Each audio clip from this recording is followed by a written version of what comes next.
परिवार को 5-5 लाख रुपया मैं राजभवन कोष से दूंगा ताकि हमारे बच्चे अच्छी शिक्षा दीक्षा लेकर। जय जगन्नाथ। आपनो मन को समस्तों को मोर शुभेच्छा, अभिनंदन, नमस्कार, जोहार। माँ तुझे सलाम के कार्यक्रम में मंच पर उपस्थित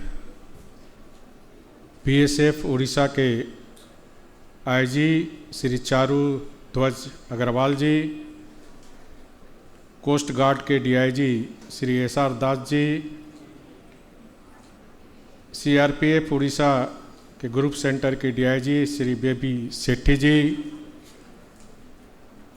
एनसीसी उड़ीसा के निदेशक कर्नल सागर के महंती जी, 120 इन्फेक्ट्री बटालियन भुवनेश्वर के कमांडिंग अफसर colonel Rohit Singh ji, big commander Rajalakshmi Prithviraj जी, 9 एयरमैन चयन केंद्र भुवनेश्वर के कमांडिंग अफसर मुख्य संपादक उड़ीसा भास्कर श्री प्रदोष पटनायक जी, सीओ एवं संपादक उड़ीसा भास्कर श्री कौस्तुभ दास जी, उड़ीसा भास्कर के डिजिटल संस्थापक श्री तिलक राज महंती जी, शहीद परिवार के सभी सम्मानित सदस्यों, हमारे सशस्त्र बल, अर्धसैनिक बल, पुलिसकर्मियों, आमंत्रित अतिथिगण, देवियों, सज्जनों, मीडिया के सभी भाइयों, मैं सबसे पहले हमारे महान देश के 78वां स्वतंत्रता दिवस पर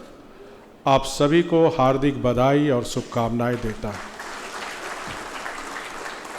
हम सभी के लिए यह एक गौरवशाली एवं शुभंकर अवसर है, जहां देश की जनता हर्षोल्लास के साथ बढ़ चढ़कर इसे मना रहे हैं।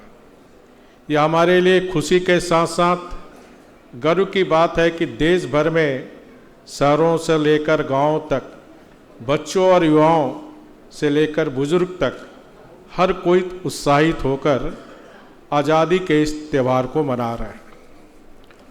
आज हम यहाँ एकत्रित होकर न केवल ऐतिहासिक घटना का जश्न मनाते हैं, बल्कि अपने वीरों और वीरांगनाओं के प्रति श्रद्धा व्यक्त करते हैं। वे हमारे स्वतंत्रता सेनानी, रक्षा और अर्धसैनिक बल के जवान, राज्य पुलिस के जवान थे, जिन्होंने निस्वार्थ भाव से देश की संप्रभुता के लिए लड़ाई लड़ी और सर्वोच्च बलिदान दिया। यह उत्सव भारत की वीरता और हमारी एकता का प्रतीक है। हमारे वीरों और वीरांगनाओं के मूल्यों पर विचार करना इसका महत्वपूर्ण उद्देश्य है।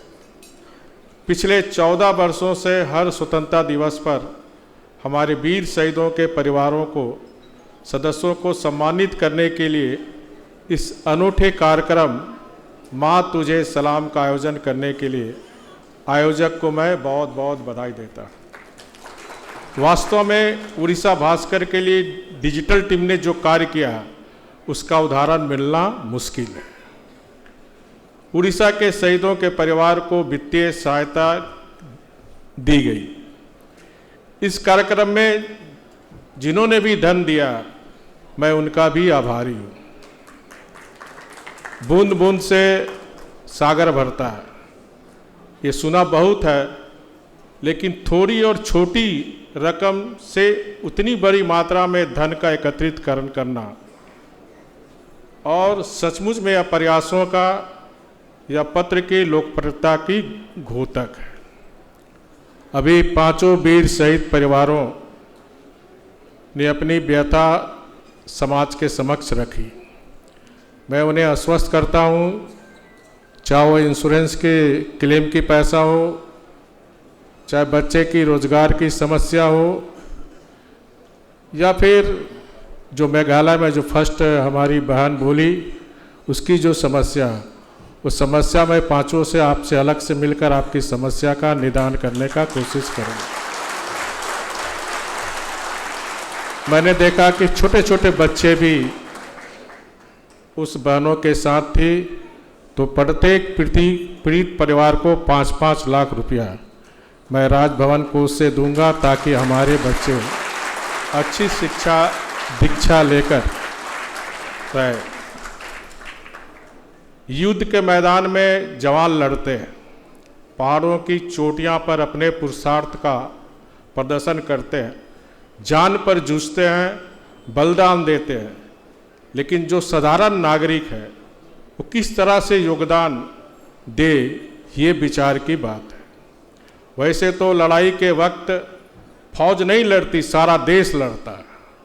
लेकिन लड़ाई से अप्रत्यक्ष जुड़ा हुआ आम नागरिक क्या करे?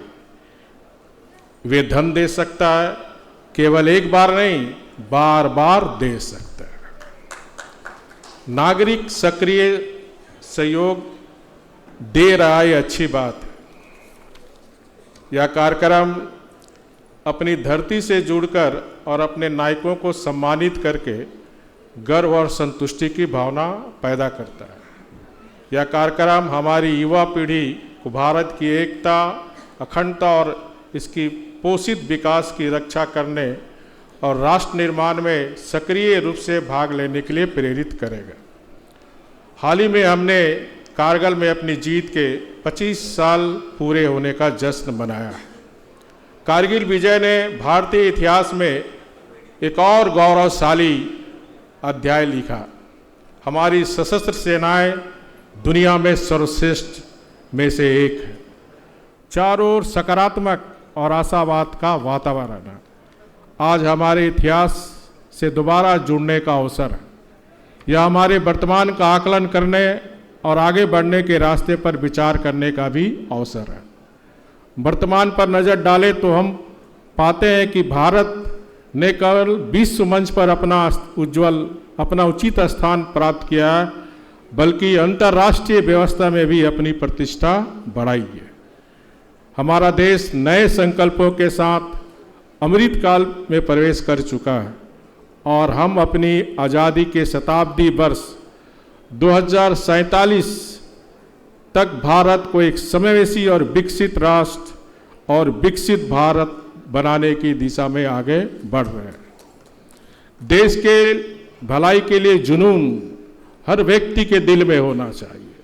आइए हम अपनी समृद्ध सांस्कृतिक विरासत और स्वतंत्रता की अदम्य भावना के जश्न में शामिल हो, जो हम सभी को एक पहचान के साथ एकजुट करती है।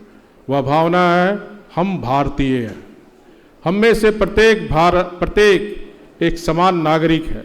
इस भूमि में हम में से प्रत्येक के पास समान अवसर, समान अधिकार और समान कर्तव्य है।